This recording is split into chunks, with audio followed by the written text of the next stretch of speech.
Sunday, 13th March 2022, took time to try and understand the potential for restoration of River Edzava through fruit tree farming along its riparian land regions.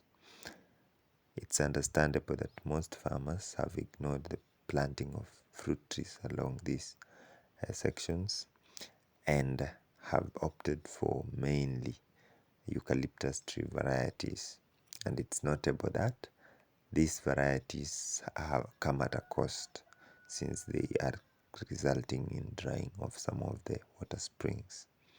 I would recommend the farming of fruit trees which are more economically viable and also would support greater riparian land conservation.